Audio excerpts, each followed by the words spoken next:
Exercising patience in moments of frustration is one of the primary ways to demonstrate God's love to our children. The frames patience with children as an act of selfless love, understanding, and grace.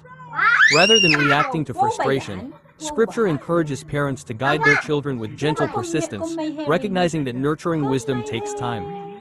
It also models patience by looking at how God treats us, His children.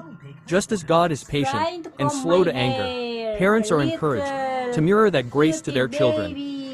Makulit lang kasi ang baby kay namin eh. Aray, nanununtok sa mamala. No! Bad yan. Bad.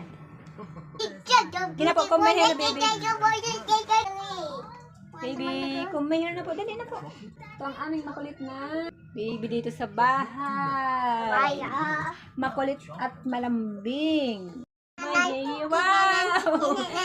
Tuwang-tuwa siya kasi kinukomb niya daw ang hair ni mamala niya. Oh. Ba't naman ganyan, baby? Wow. Wow ba yan? Wow ba? Ginapa, comb my hair, baby. Comb my hair. Ayusin mo naman po.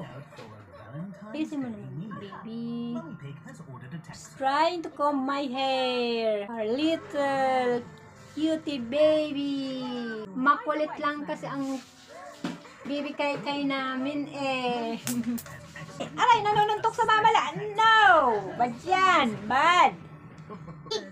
Ginapo, comb my hair, baby. Baby, comb my hair na po. Dali na po.